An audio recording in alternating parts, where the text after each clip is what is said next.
रहे हैं। ये तस्वीरें आपके सामने महायुद्ध को लेकर जो स्थिति वहां पर बनी हुई है उसको दर्शा रही हैं। तो देखिए आप, अमेरिका के राष्ट्रपति डोनाल्ड ट्रंप ने ईरान को लेकर अब ताजा धमकी यहां पर दे दी है। ट्रंप ने सोशल मीडिया पर लिखा कि पुल के बाद अब ईरान के पावर प्लांट तबाह करेंगे, जो कुछ भी ईरान में बचा है बहुत जल्द ही तबाह कर देंगे। ट्रंप ने आगे लिखा कि ईरान की मौजूदा नेतृत्व जानती है कि उन्होंने क्या करना है, जो करना है जल्दी करें।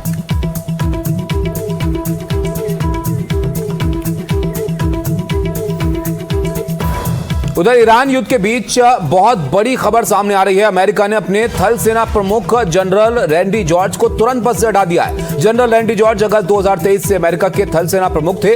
अमेरिका की रक्षा मंत्री पीट हेग्सेथ ने ट्रेनिंग कमांड और ट्रांसफॉर्मेशन के चीफ जनरल डेविड होडने और चैपलिन कॉर्प्स के commander major general William Green को भी हटा दिया है। अभी यह साफ नहीं है कि युद्ध के बीच अचानक सेना प्रमुख को आखिर क्यों हटाया गया, लेकिन इस जंग में जिस तरह अमेरिका फंस गया है और अंतर्राष्ट्रीय स्तर पर अमेरिका की जो आलोचना हो रही है उससे ट्रंप सरकार पर निश्चित तौर पर दबाव बढ़ा है और ये कहीं ना कहीं उसका एक असर हो सकता है। इस पर चर्चा करते हैं कि कहां पर जाती हुई लड़ाई यहां पर दिख रही है। हमारे साथ दो खास मेहमान जुड़े हैं। Major general retired Vishambar Dayal ji हैं, रक्षा विशेषज्ञ हैं आप, और कर्नल रिटायर्ड शैलेंद्र सिंह हमारे साथ जुड़े हैं, रक्षा विशेषज्ञ। आप दोनों का बहुत स्वागत है। विशंबर जी, पहले मैं आपके पास यहां पर आऊंगा। देखिए, डोनाल्ड ट्रंप के बयानों के बाद समझ पाना बड़ा मुश्किल हो जा रहा है कि अमेरिका आखिर इस लड़ाई को लेकर क्या सोच रहा है और वो क्या यहां पर चाहते हैं। अब जिस तरह की धमकी वो ईरान पर यहां पर दे रहे हैं, क्या आपको लग रहा है फ्रस्ट्रेशन है डोनाल्ड ट्रंप की, या क्या चाह रहे हैं वो? थैंक यू, बहुत बहुत शुक्रिया ताबिश। जय हिंद आपके दर्शकों को। देखिए, मुझे लगता है प्रेसिडेंट ट्रंप जो है, एक पहले जो उनका जो भी ऑब्जेक्टिव है ना उसको कंसील किए। जो उनका अल्टीरियर ऑब्जेक्टिव है इस इलाके में, इस लड़ाई का, वो अब तक स्पष्ट नहीं हुआ। लेकिन ऐसा नहीं हो सकता कि पूरा उनका स्टेट डिपार्टमेंट और ये लड़ाई उन्होंने बगैर सोचे समझे की है या सिर्फ इजराइल के प्रेशर में की है। तो उसका जो एक्चुअल ऑब्जेक्टिव है वो कितना दूर है, कितना हासिल हुआ, कितना नहीं, कोई अंदाजा नहीं लगा सकता। तो प्रेसिडेंट ट्रंप जो स्टेटमेंट्स दे रहे हैं वो एक तरफ है, लेकिन ग्राउंड पे तो अगर आप देखें तो जो तबाही का कहर है वो जारी है। इसमें कोई शक की बात नहीं है कि ईरान जो है वो मजबूती से खड़ा हुआ है, लेकिन तबाही तो हो रही है, ईरान की भी विनाश तो हो रहा है, इजराइल पे भी स्ट्राइक्स तो हो रही हैं, और मिडिल ईस्ट जो है वो डिस्टर्ब है। दुनिया में महंगाई तो बहुत बढ़ चुकी है और बढ़ेगी और भी बढ़ेगी। तो एक ऐसे मोड़ पर खड़े हैं इस टाइम पे इस युद्ध में कि मेरा मानना यह है कि डोनाल्ड ट्रंप जो है, और इसीलिए उन्होंने ये चेंजेस किए हैं, कोई ऐसा ऑब्जेक्टिव है जो उनके मिलिट्री प्लानर्स हैं, जो उनकी जनरल स्टाफ है, वो शायद एग्रीमेंट नहीं है जिस तरह से इस युद्ध को वो आगे ले जाना चाहते हैं। दोनों within American hire. Vishambar ji, ये लग रहा है कि अमेरिका आगे ले जाना चाहता है इस लड़ाई को। जिस तरह के बयान डोनाल्ड ट्रंप यहां पर दे रहे हैं कि हमें हॉर्मुज से कोई लेने देना नहीं है, फिर कहते हैं नहीं हॉर्मुज खाली करे ईरान तब बात करेंगे, फिर कहते हैं 3 हफ्ते में ईरान से निकल जाएंगे, फिर कहते हैं नहीं 3 हफ्ते में बर्बाद कर देंगे उनको। तो लग रहा है आपको कि अमेरिका बाहर निकलना चाह रहा है या और घुसना चाह रहा है इस लड़ाई के अंदर? ताबिश, देखिए ऐसे है, आज की दुनिया में लड़ाई बड़ी ट्रांसपेरेंट हो गई है। अब सबको अवेलेबल है, सैटेलाइट पिक्चर्स अवेलेबल है, एरियल व्यूज अवेलेबल है, और इस इलाके में खासकर जिस तरह से इन्होंने ईरान के अंदर घुसपैठिए डाल रखे हैं, इजराइल ने और अमेरिका ने उनके है, इस तरह से ईरान ने भी तो डाल रखे हैं। पूरे के पूरे गल्फ में इतने दिन से ईरान के बिजनेसमैन थे, इतना कुछ कर रहे थे, तो वहां भी है, ह्यूमन सोर्सेज है। तो इस टाइम पे एक माइंड गेम है ना, कैसे पूरी की पूरी लड़ाई दुनिया में माइंड गेम्स है सीनियर लीडरशिप की। हिटलर को भी इसी तरह से गुमराह करके डिसीजन पे फोर्स किया था लोगों ने। जब सीनियर लीडरशिप पे डिसीजन, तो एक ये माइंड गेम्स खेलते हैं डोनाल्ड ट्रंप। एक तरफ वो अपने जो उनकी कोर कंस्टिट्यूएंसी है उसको मोटिवेट करते हैं कि भाई we are fighting a war जिसमें कि ईरान की तबाही जरूरी है बिकॉज वन न्यूक्लियर, ये ड्रामा।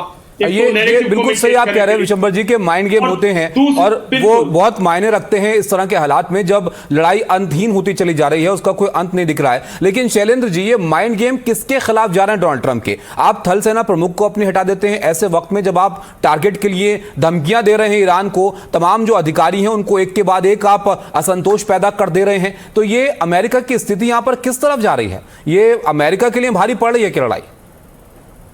जय हिंद, नमस्कार। अगर with permission from Vishambar sir, I can only say sir knows it actually better कि ट्रंप इस समय जो पॉलिसी अपना कर बैठे हैं ना, वो उस पॉलिसी को कहते हैं शिफ्टिंग दी गोल एवरी टाइम, गोल पोस्ट। अपनी कन्वीनियंस के हिसाब से अपने ऑब्जेक्टिव्स डिसाइड करिए। नॉन कमिटल रहिए, फॉग ऑफ इंफॉर्मेशन बिल्कुल बरकरार रखिए कि मैं क्या करने वाला हूं, कौन क्या करने वाला है। ये एक ना सोची साजी तरीका होता है यूएस का कि जो वो कहता है वो करता नहीं है, जो करता है वो कहता नहीं है, और जो कहता और करता है उसके बारे में किसी को पता नहीं होता। अब आती है बात सबसे बड़ी, I am again very sure as a general he will agree with me कि कहीं की कोई भी आर्मी हो वो अपने सिस्टम को एक करेक्ट फीडबैक देती है, एक करेक्ट ऑपरेशंस का तरीका बताती है। ये एक अलग बात है कि कई बार मजबूरी होती है कि पॉलिटिकल हैवी वेट्स आपके ऊपर ज्यादा आ जाते हैं। इसका एक जीता जाता एग्जांपल है, इंदिरा गांधी इतनी स्ट्रांग थी, फिर भी मानेकशॉ साहब ने उनको समझा दिया कि ये लड़ाई इस समय नहीं हो सकती, अगर आप बोले कल सुबेरे। ऐसा नहीं है कि तैयारी नहीं है, मैं आपको जिम्मेदारी से बताता हूं, मैं 365 दिन अपनी रेजिमेंट में ट्रेनिंग करता हूं लड़ाई की, और एक्चुअल लड़ाई की। लेकिन इसका मतलब ये नहीं है कि लड़ाई में जाना अपने आप में टाइम लगता है या नहीं। अब आप देख लीजिए मेरीन फोर्स, उनको 17 दिन लगे हैं यहां तक आने के लिए।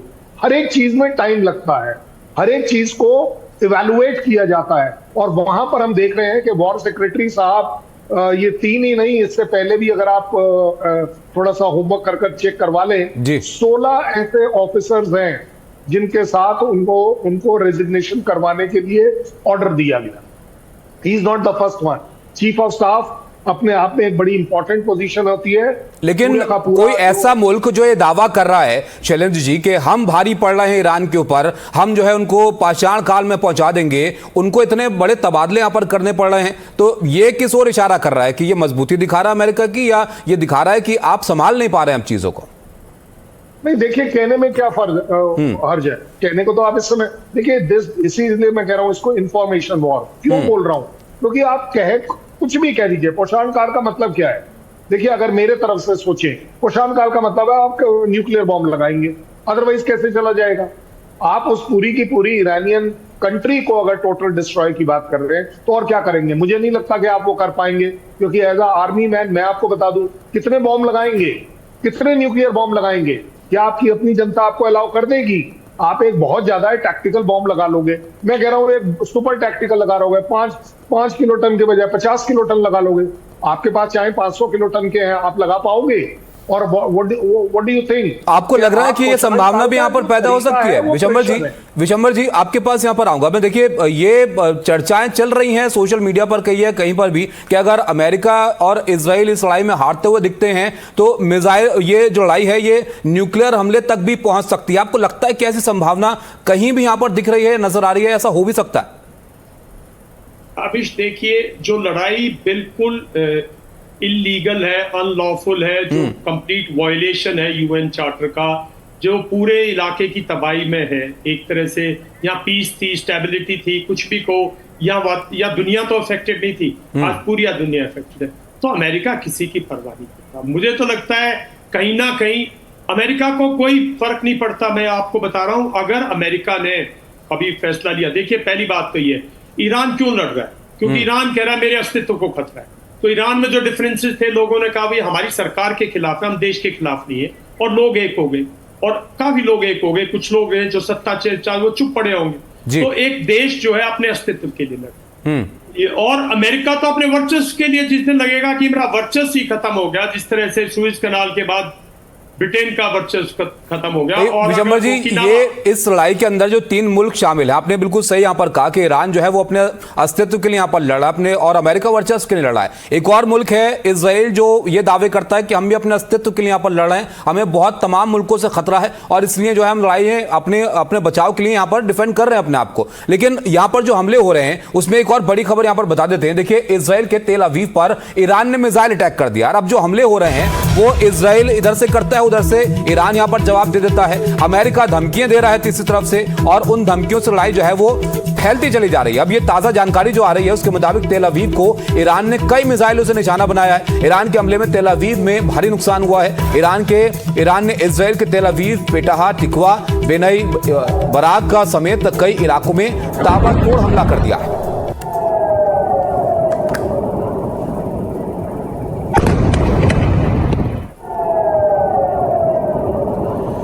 विशंबर जी, ये जो अब जानकारी निकल कर आ रही है कि ईरान की अब मिसाइलें इजराइल में गिर रही हैं, वहां पर गिर रही हैं जिनके डिफेंस सिस्टम की मिसालें दी जाती हैं दुनिया भर में कि आयरन डोम इतना अत्याधुनिक है कि तमाम चीजों को रोक सकता है। यहां पर इजराइल किस स्थिति में आपको दिख रहा है? देखिए, इजराइल ने एक नैरेटिव बना रखा है 25-30 साल से कि हमारे अस्तित्व को खतरा है।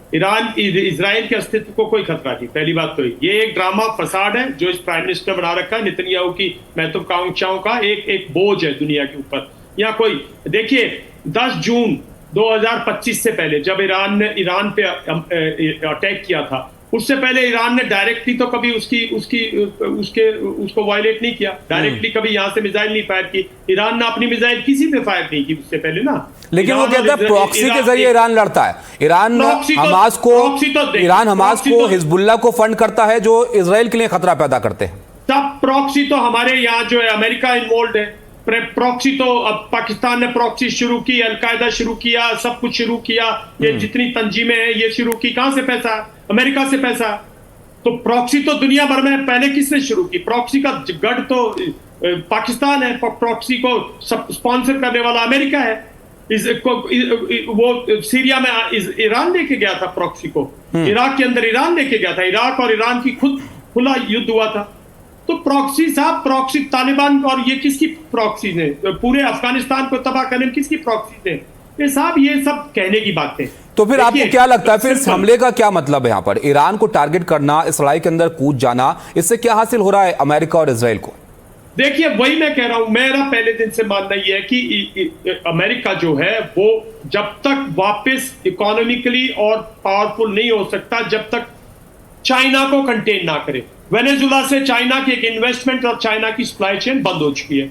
बचा है ये गल्फ एरिया, यहां से हॉर्मूज इसका है, उसको तो फायदा है। अगर जितने दिन हॉर्मूज पे कंट्रोल है सऊदी अरेबिया से और यहां से जहां से बल्क जा रहा था, ईरान से तो जा ही रही थी every day about 1.19 million barrels per day जा रही थी ना चाइना को। लेकिन सऊदी अरेबिया से जाती, कुवैत से जाती, यहां से सब कुछ जा रहा था।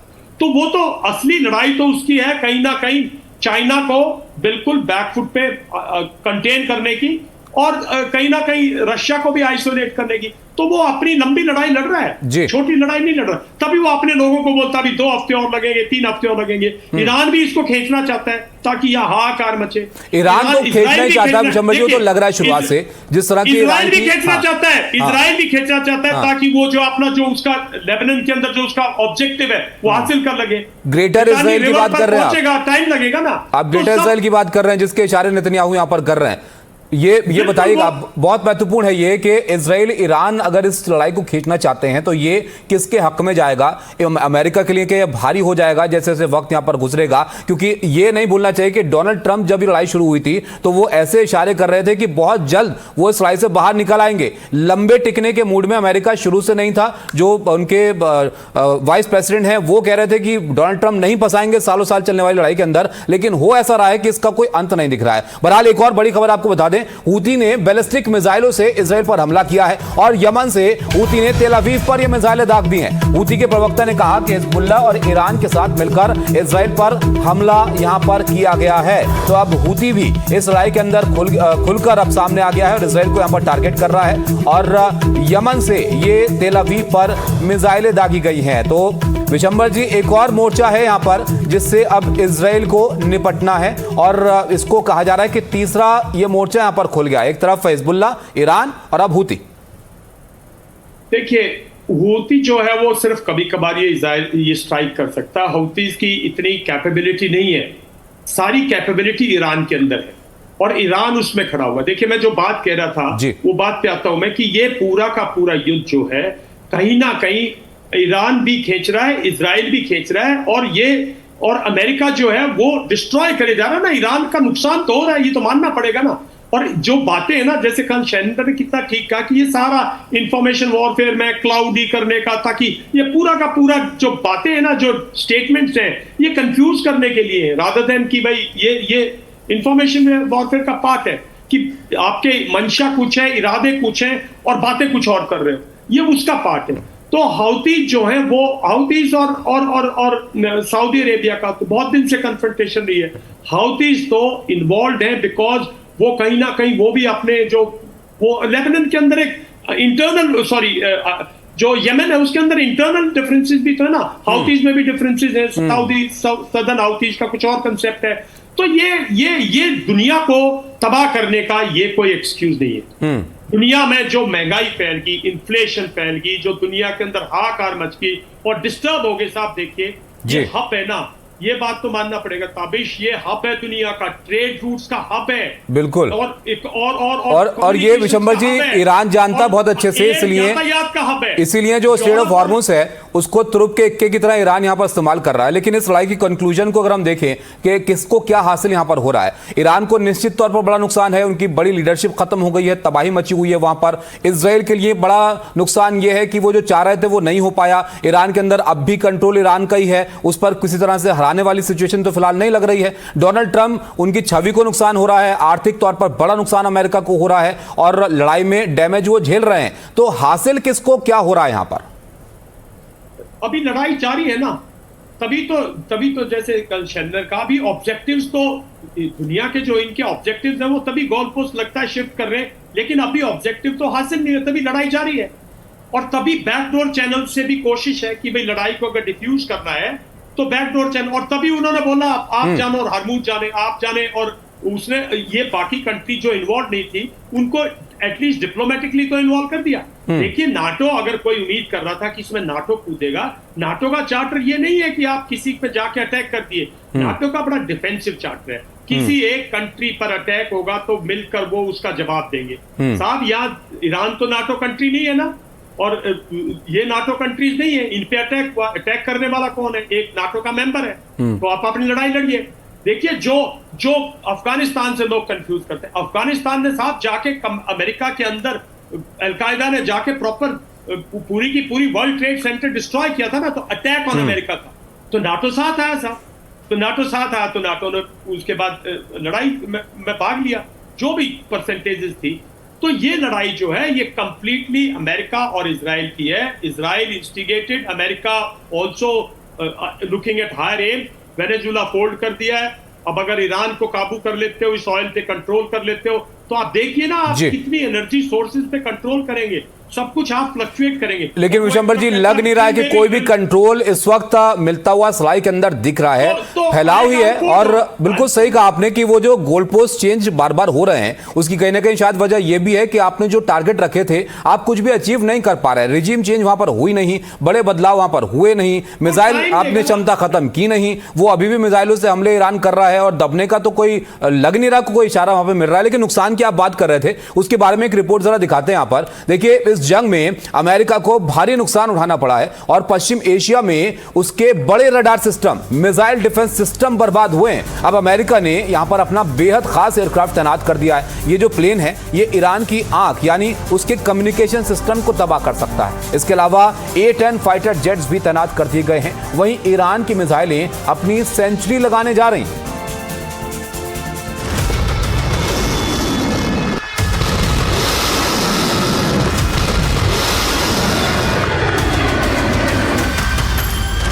जंग में उतर रहे हैं नए हथियार।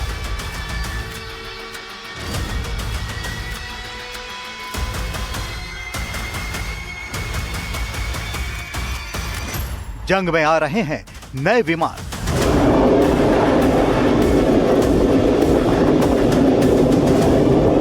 ईरान को पूरी तरह घुटनों पर लाने के लिए अमेरिका ने एड़ी चोटी का जोर लगा दिया है। हार्ड पैट्रियट से काम नहीं बना तो अब सबसे खतरनाक इलेक्ट्रॉनिक अटैक विमान को तैनात कर दिया है।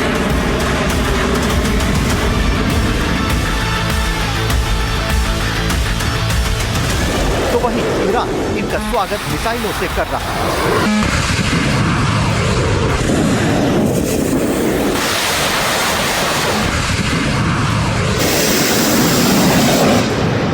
अमेरिका की इलेक्ट्रॉनिक आंख ईरान के पास तैनात किया EA-37B कॉम्पस कॉल।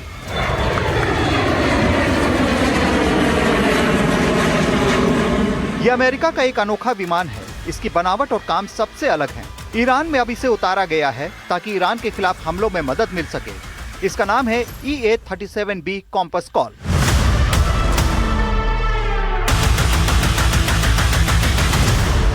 ये एक इलेक्ट्रॉनिक अटैक विमान है। ये दुश्मन की कम्युनिकेशन, रडार और नेविगेशन सिस्टम को जाम कर सकता है। ये 45,000 फीट से अधिक की ऊंचाई पर काम कर सकता है। इसमें सबसे आधुनिक जैमिंग सिस्टम लगे हैं। ये सिस्टम रडार सिग्नल रोक सकता है, जीपीएस को गुमराह कर सकता है और कम्युनिकेशन लिंक को तोड़ सकता है। ये दुश्मनों के हवाई क्षेत्र में घुसकर उन्हें बेअसर करने में सक्षम है, जिससे अमेरिकी सेना को सुरक्षित तरीके से मिशन पूरा करने में मदद मिलेगी।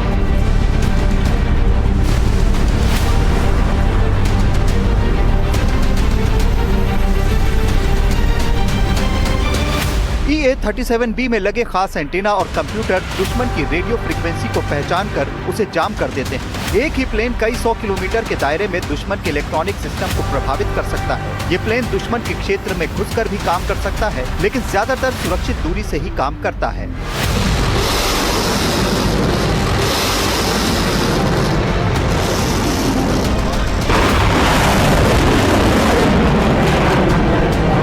इस जंग में ईरान की मिसाइलों और सस्ते ड्रोन्स ने अमेरिका की करोड़ों अरबों की मिसाइलें और रडार सिस्टम को बर्बाद किया है।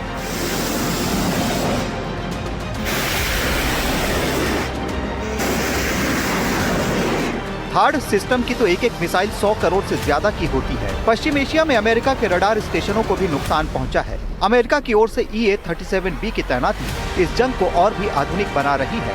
अब जंग सिर्फ गोला बारूद तक सीमित नहीं रही, बल्कि ये इलेक्ट्रॉनिक हो गई है। अमेरिका से आया A-10 फाइटर जेट।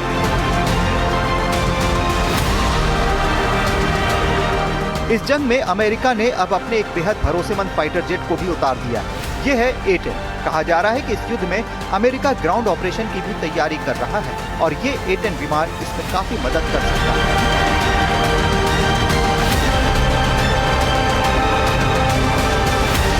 ये 2 इंजन वाला विमान है। रफ्तार करीब 650 किलोमीटर प्रति घंटा। जवानों की हवाई मदद के लिए तैनात किया गया है। ये छोटे रनवे से टेक ऑफ और लैंडिंग कर सकता है। टैंक और बख्तरबंद गाड़ियों पर हमला कर सकता है। जमीनी लक्ष्यों को नष्ट करने में माहिर है। 1 मिनट में 3,900 राउंड फायरिंग करता है। अफगानिस्तान और इराक में अमेरिका ने इसका इस्तेमाल किया था।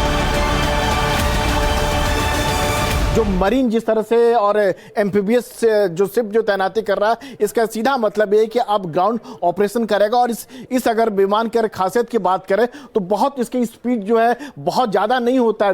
B-2 F-35 की तरह नहीं होता है। 650 किलोमीटर की स्पीड होता है। और इसकी जो बॉडी जो होती है इतनी मजबूत होता है कि कोई छोटा मोटा के गन से अगर इसे फायर किया जाए इस पर कोई असर नहीं होता है। बड़े आसानी से टारगेट को देख के हिट करता है और टैंक का किलर माना जाता है। यानी बड़ी आसानी से टारगेट को देख सकता है और उसको हिट कर सकता है। और जमीनी हमले में इससे बेहतर कोई दूसरा एयरक्राफ्ट अमेरिका के लिए नहीं माना जाता है। और यही वजह कि 50 साल से अमेरिका का इस पर भरोसा जो कायम है।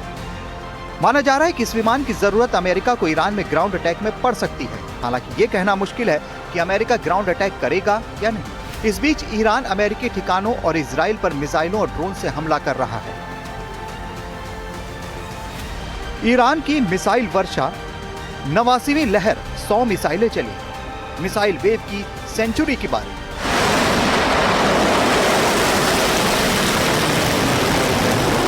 ऑपरेशन ट्रू प्रॉमिस 4 के तहत ईरान लगातार मिसाइलें चला रहा है। 34 दिन में 89 बार उसने मिसाइलें दागी और इस लहर में एक साथ 100 से ज्यादा मिसाइलें अपने टारगेट की ओर निकली। इनका निशाना इजराइल और बहरीन में अमेरिकी सैनिक थे। मिसाइलों के साथ ड्रोन्स और रॉकेट भी फायर किए गए। शैलेंद्र जी, देखा आपने कि किस तरह से अब ईरान जोर लगा रहा है और अमेरिका पर नए जहाज और नए हथियार यहां पर लेकर इस लड़ाई में बने रहने की कोशिश कर रहा है। अब इसका भविष्य आप क्या देखते हैं? कितने दिन और ये लड़ाई यहां पर खिंच सकती है? और जिस तरह की तल्खी नेटो को लेकर पैदा हो गई है, इस लड़ाई के बाद नेटो का क्या होगा? अगर आप नए और पुराने की बात करें तो मैं तो कहूंगा A-10 जो एयरक्राफ्ट है ये इनका सबसे पुराना वाला है। ये तो एक्चुअली अगर देखा जाए ये फेज आउट होने वाली स्टेज पे ऊपर है। लेकिन अपने आप में इसको वापस लाने का मतलब होता है कि आप एक पोस्चरिंग कर रहे हो। आपने एयरबॉर्न डिवीजन को तैयार किया है। 82nd एयरबॉर्न डिवीजन तैयार है। 12,000 मेरीन्स आ गए हैं। USS ट्रिपोली आ गया है। अगर किसी भी तरह से कोस्टल या इवन खर्ग आइलैंड रिलेटेड कोई ऑपरेशन अगर किया जाता है तो उसके लिए आपको क्लोज एयर सपोर्ट चाहिए। क्लोज एयर सपोर्ट की मोस्ट रिलायबल टाइम टेस्टेड जो इनके पास मशीनरी है that is called as A-10 and those are the thunderbolts and the warthog. ये अपने आप में प्रूवन है कि यस, इन्होंने हमेशा क्लोज एयर सपोर्ट रोल में ग्राउंड फोर्सेस को वो सपोर्ट दिया है जो उसके एग्जिस्टेंस के लिए बड़ा इंपॉर्टेंट होता है। तो ओवरऑल अगर आप देखें, एक अच्छी पोस्टरिंग वो कर ही रहा है, बट अपने आप में ये एक अलग बात है कि आप ग्राउंड पर फोर्सेस ना लाएं या ग्राउंड फोर्सेस का तो इस्तेमाल ही नहीं कर रहा अमेरिका, सिर्फ धमकी दे रहा है कि हम बूट्स ऑन ग्राउंड कर देंगे वहां पर, वो तो हुआ नहीं। लेकिन अब अभी लड़ाई आपको कितने दिन और यहां पर चलती हुई दिख रही है? और वो नेटो को लेकर जो बयान की मैं बात कर रहा था, अब क्या लग रहा है कि नाराजगी तो इतनी बढ़ गई है कि एक दूसरे को लेकर सीधा डोनाल्ड ट्रंप निशाना साध रहे हैं कि उन्होंने साथ ही नहीं दिया हमारा, तो उसका क्या होगा इसके बाद? नहीं, देखिए, दो अलग अलग बातें। मैंने इसीलिए कहा ये पोस्चरिंग है। पोस्चरिंग के साथ साथ आप जब नेगोशिएशन भी करते हैं तो आप दिखाते हैं कैरेट एंड स्टिक। स्टिक जो है वो यही है कि देखिए मैं पूरी तैयारी में हूं, क्योंकि अगर आप देखें यूएसएस ट्रिपोली, आपको क्या लगता है जापान से यहाँ आने में 2 दिन में आ जाएगा? 18 दिन लगे हैं उसको आने में। चीजों को इकट्ठा करना, दिखाना। 3 एयरक्राफ्ट करियर क्यों आ रहे हैं? सो दैट आप एक तरीके का प्रेशर क्रिएट करें कि we mean business and you actually don't mean business, because you know कि आपने अगर किसी भी तरह से ग्राउंड, अगर बूट्स ऑन ग्राउंड करे, ये आपके लिए काउंटर प्रोडक्टिव होगा। जहां तक बात आ रही है नेटो से related, there is a doubt. NATO, European Union और यूएस के बीच में हमेशा से कहीं ना कहीं अप्स एंड डाउन थे, बट ये मैं जिम्मेदारी की आपको असेसमेंट दे रहा हूं कि ले देकर आप कुछ भी कह लीजिए, आखिर में ये सब मिल जाते। आप देख रहे हैं कि इन सब ने शुरू किया था कि हम कहीं कोई बेस नहीं देंगे, कहीं कोई जगह नहीं देंगे। पहले 7 कंट्री आ गए कि चलो जी हॉर्मुज़ में हम मिल जाएंगे, वो बढ़कर 20 हो गए, आज की तारीख में 30 हो गए। विशंबर जी, आपकी बात पर मुस्कुरा रहे हैं, मैं उनसे भी जान लेता हूं। विशंबर जी, इस पर आप रिएक्ट करना चाहेंगे कुछ? ये बिल्कुल ठीक कह रहा है शैलेंद्र, मैं इसलिए मुस्कुरा रहा हूँ कि ये नाटो है, ये कहाँ जाएंगे टूट फूट के? वो ग्रीनलैंड पे बोल के चला गया कैनेडियन प्राइम मिनिस्टर, क्या हुआ? बोल गया, चला गया। जो नाटो कहाँ जाएगा? अरे नाटो को रशिया से स्पाइन में डर है, पूरा यूरोप रशिया से डरता। उधर एक रशिया का वो बना रखा है ना इतने दिन से। आपने देखिए ये नैरेटिव्स हैं और दुनिया में भय का जो वातावरण है। रशिया ने कभी किसी पे अटैक नहीं किया था यूरोपियन कंट्रीज पे, सिर्फ यूक्रेन, बिकॉज वो उसका सोवियत यूनियन का इंटीग्रल पार्ट था, मतलब अंडरस्टैंडिंग थी। मौके की नजाकत है विशंबर जी, और स्थिति कुछ ऐसी है कि अभी नेटो की तलखी यहाँ पर दिख रही है, क्योंकि ईरान से निपटना है पहले इन देशों को, और उसके बाद क्या स्थिति वहां पर होगी वो उसके बाद यहाँ पर देखा जाएगा। लेकिन ईरान की इस लड़ाई को खत्म करना ही कितनी बड़ी चुनौती यहाँ पर हो जा रहा है, ये दुनिया देख रही है। 34 दिन हो गए हैं और सूरत हाल ऐसा है कि कोई हल फिलहाल नजर नहीं आ रहा है। बहुत शुक्रिया आप दोनों का हमारे साथ जुड़ने के लिए और ताजा हालातों पर यहाँ पर चर्चा करने के लिए। मिडिल ईस्ट में जैसे हालात यहां पर बने हुए हैं उस पर पूरी दुनिया की निगाहें यहां पर टिकी हुई हैं। खाड़ी देशों की भी निगाह है, क्योंकि खाड़ी देशों के आलिशान शहरों दुबई, रियाद और जो तमाम बड़े और शहर हैं वहां पर बर्बादी का एडवांस बिल जो है वो भरते हुए ये देश नजर आ रहे हैं। सुनने में ये बात कड़वी लग सकती है, लेकिन मिडिल ईस्ट के इस महायुद्ध में अब एक नया और खतरनाक फ्लिप आया है। सवाल बड़ा है, क्या अब तक अमेरिकी सैनिक अपनी जान की बाजी रियाद और दुबई के लिए लगाएंगे? क्योंकि ईरान ने यहां पर साफ कहा है कि अगर खाड़ी के देशों ने अपनी जमीन अमेरिका को दी तो वो खाड़ी पर नक्शा बदल देंगे, वजूद मिटा देंगे। ईरान का इशारा सीधा है कि अगर अमेरिका ने हमला किया तो पलटवार सिर्फ वॉशिंगटन पर नहीं होगा, बल्कि उन कांच की इमारतों पर होगा जो दुबई और रियाद की शान मानी जाती है।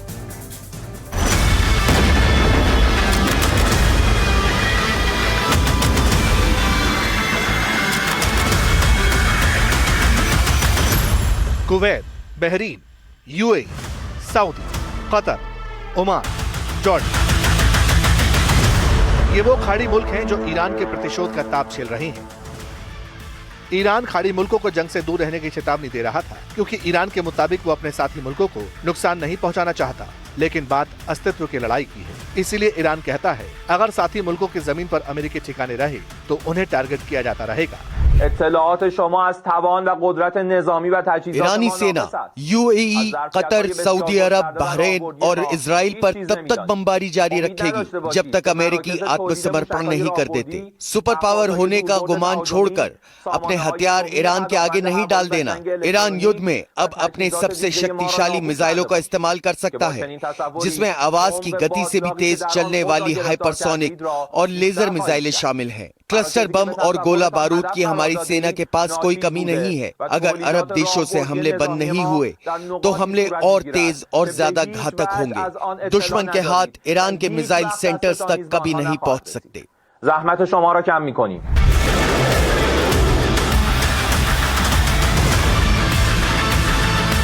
इस धमकी के बाद ईरान ने धमाकों की इंटेंसिटी बढ़ा दी। नए मिसाइल अटैक के साथ दावा किया कि उसने इस बार जॉर्डन में अजराक एयरबेस की तरफ ड्रोन अटैक किया। दावा किया गया कि इस एयरबेस पर अमेरिकी आर्मी मौजूद।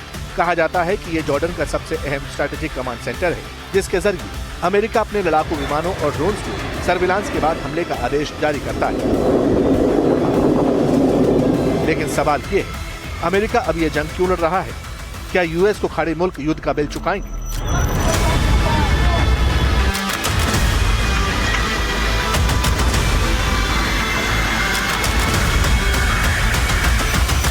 दरअसल जब से ईरान वॉर का स्केल बढ़ा है, इसका दायरा बढ़ा है, तब से अमेरिका ईरान के खिलाफ अग्रेसिव एक्शन ले रहा है। इजराइल के भी दिन रात के हमले जारी हैं, लेकिन इसका जवाब ईरान भला कैसे? क्योंकि इसकी मिसाइलों की रेंज अभी सीधे अमेरिकी जमीन को टारगेट नहीं कर सकती। लिहाजा ईरान खाड़ी मुल्कों में अमेरिकी सैन्य ठिकानों को टारगेट करता है। ट्रंप कह रहे हैं, खाड़ी मुल्क मिलकर लड़ रहे हैं। And we are going to finish the job, and we're going to finish it very fast. We're getting very close. I want to thank our allies in the Middle East, Israel, Saudi Arabia, Qatar, the UAE, Kuwait, and Bahrain. They've been great, and we will not let them get hurt or fail in any way, shape, or form.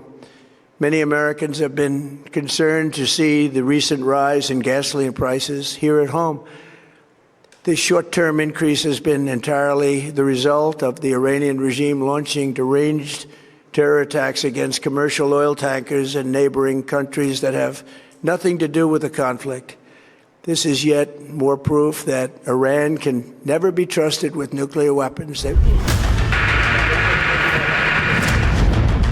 मतलब Trump खाड़ी मुल्कों से कहते हैं कि देख, हम इसलिए हमले कर रहे हैं क्योंकि ईरान एटम बम बना सकता है। इसी पावर को खत्म कर रहे हैं। अगर उसने एटम बम बना लिया तो वो उसका इस्तेमाल जल्द करेगा। यानी दोस्ती के नाम पर बोले कि हम साथ हैं और फिर डर दिखाया। मगर इससे पहले व्हाइट हाउस की तरफ से ये कहलवा भी दिया कि जंग मुफ्त में नहीं लड़ी जाती। ट्रंप चाहते हैं कि अब एक फॉर्मूला लागू हो, सेना हमारी, पैसा तुम्हारा। यानी जंग हम लड़ेंगे मगर खर्च तुम्हें उठाना होगा। Who's paying for the cost of this war? Will those Arab countries step up to do just that? Well, I think it's something the president would be quite interested in calling them to do. I won't get ahead of him on that, but certainly it's an idea that I know that he has and something that I think you'll hear more from him on.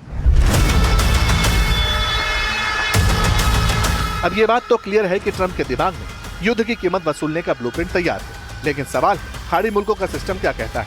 क्या वो Iran के खिलाफ युद्ध छेड़ना चाहते हैं? वो कौन है जो ईरान के खिलाफ बारूदी बटन ऑन रखने वाले हैं? और वो कौन है जो ईरान वॉर के पीछे इजराइल का हाथ देखते हैं?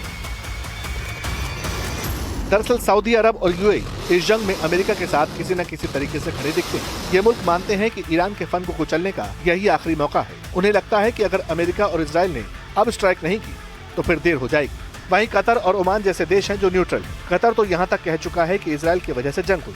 जॉर्डन भी कह चुका है कि वो युद्ध का मैदान नहीं बनेगा, लेकिन हो सकता है ईरानी हमलों के बाद उसकी पॉलिसी बदल जाए। इसी तरह के हालात बहरीन के हैं, क्योंकि ईरान ने काफी मिसाइल और ड्रोन अटैक किए। बहरीन क्या चाहता है, युद्ध या शांति? First we have of course the सबसे पहले ईरान द्वारा कई क्षेत्रीय देशों पर किए गए हमलों का मुद्दा है, जिसमें मेरा देश बहरीन भी शामिल है। हम इसे राष्ट्रीय या क्षेत्रीय मामला नहीं बल्कि एक अंतर्राष्ट्रीय चिंता का विषय मानते हैं, क्योंकि इसकी सुरक्षा और आर्थिक परिणाम हमारे क्षेत्र की सीमाओं से परे है। इसीलिए ईरान का ये गैर जिम्मेदाराना व्यवहार अगर अनसुलझा छोड़ दिया गया तो फिर ये एक सामान्य स्थिति बन जाएगी, जिसे हम दुनिया के दूसरे इलाकों में भी दोहराते हुए देख सकते हैं, और कोई भी ऐसा अपने क्षेत्र में होते हुए नहीं देखना चाहता। Nobody wants to see happen on their region. Trump कहते हैं ताकत से ही शांति आती है, और इसी ताकत की कीमत वो वसूलना चाहते हैं, और ये अमेरिका के लिए कोई नई बात भी नहीं है। रिपोर्ट्स कहती हैं कि 1991 में जब अमेरिका ने सद्दाम हुसैन के खिलाफ युद्ध लड़ा तो उस जंग का करीब $54 बिलियन का बिल सऊदी अरब, कुवैत और यूएई ने चुकाया था। इस बार का सिस्टम अलग दिखता है, लेकिन सऊदी अरब खरबों डॉलर लगाकर नियम सिटी बना रहा है। लंबा युद्ध उसके प्रोजेक्ट को पलीता लगा सकता है। हालांकि युद्ध के माहौल में अमेरिका इन देशों को अरबों डॉलर के पैट्रियट मिसाइल सिस्टम और फाइटर जेट्स बेचता है। ये एक तरह से युद्ध का एडवांस पेमेंट ही है। ईरान कहीं नहीं जा रहा, हम कहीं नहीं जा रहे। आखिरकार हमें एक दूसरे के साथ रहना ही होगा और ये हमारा पड़ोस है जहां हमारी सभी जनता, ईरान के 9 करोड़ जनता और खाड़ी के दूसरी ओर रहने वाली लाखों जनता आने वाली पीढ़ियों तक रहेगी। इसलिए हम मिलकर रास्ता खोज निकालेंगे। हम सभी पक्षों से बुनियादी ढांचे पर हमला ना करने की अपील करते हैं। इस इलाके के लोग इस युद्ध का हिस्सा नहीं हैं। इस क्षेत्र के लोग इस युद्ध का निशाना नहीं है और न ही इस क्षेत्र के लोग इस युद्ध को भड़काने वाले हैं।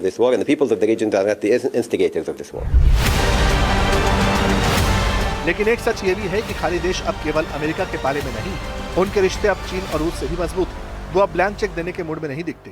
चीन भी कहता है कि वो लेबनान को गाजा नहीं बनने देगा। इजराइल और हिजबुल्लाह के बीच गोलीबारी ने क्षेत्र के लोगों को युद्ध में झोंक दिया है। इजराइल के लेबनान ग्राउंड ऑपरेशन को बढ़ाने और तथाकथित बफर जोन का विस्तार करने से संघर्ष और बढ़ने का खतरा है।